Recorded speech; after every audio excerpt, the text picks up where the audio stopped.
그 트럼프 대통령이 터프 니고시에이터라고 표현했던 김정관 장관, 산업부 장관.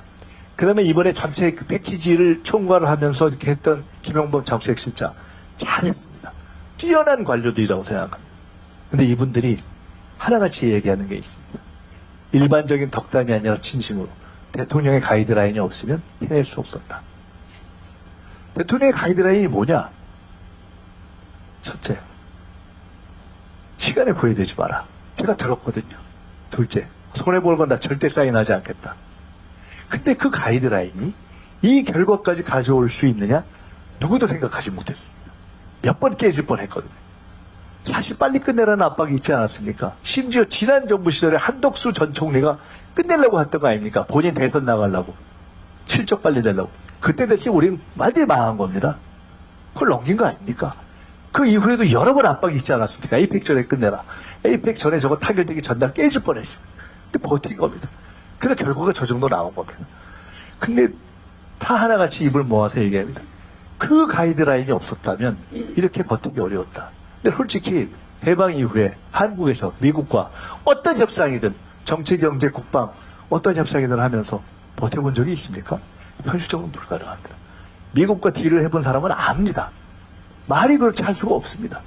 근데 그걸 버틴 겁니다. 그것이 굉장히 중요한 포인트였다. 둘째, 그러면 이 결론을 내는 데서 제일 중요한 포인트는 뭐냐? 상업적 합리성. 우리말로 쉽게 얘기하면 돈 안 되는 건 안 한다. 물론 지금도 미국이 협상을 했음에도 불구하고 우리는 어긴 게 없습니다. 원래 협상의 내용이 법을 제출하면 그걸로부터 관세 적용한다. 우리 제출했기 때문에 어긴 게 없습니다. 미국도 그걸 인정합니다. 근데 미국의 입장에서 다시 관세 얘기를 들고 나오는 거는 너네가 어기진 않았지만 왜 빨리 안 해? 이거거든요. 우리가 그렇게 늦게 하는 것도 없습니다. 진행 중입니다. 이거 통과하면 되는 겁니다. 또 투자 문제도 양쪽의 협의에 사결되어 있습니다. 하는 겁니다. 우리가 이미 그쪽에서 온 걸 검토하고 있습니다. 그런데 미국은 그래도 더 빨리 해야지 이겁니다. 그리고 합의에도 불구하고 관세율을 다시 꺼내는 겁니다. 누가 잘못입니까? 우리가 잘못한 건 아닙니다. 그렇지만 이것이 현실 아닙니까? 이걸 대놓고 한국 정부가 잘못했다? 만약 그렇게 얘기하는 언론사가 있다면 그건 정상적인 언론이 아니죠.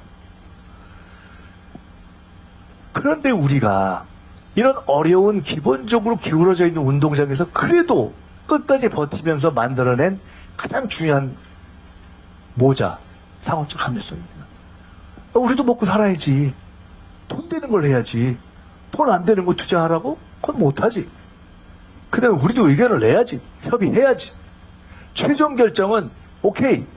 트럼프 대통령이 하더라도 상업적으로 합리적이라는 것에 대한 협의권은 줘야 될 거 아니냐. 그걸 집어넣은 겁니다. 매우 중요한 거죠. 어떤 분들은 야, 협의일 뿐이잖아. 합의가 아니잖아. 그렇게 집어넣을 수 있는 분들이 있으면 한번 나와서 해보라고 하십시오. 협상을. 국민의힘 의원들 중에 그걸 관철시킬 수 있는 사람은 나와서 해보라고 하십시오. 가능하지가 않지 않습니까? 가능한 최대한을 한 것입니다.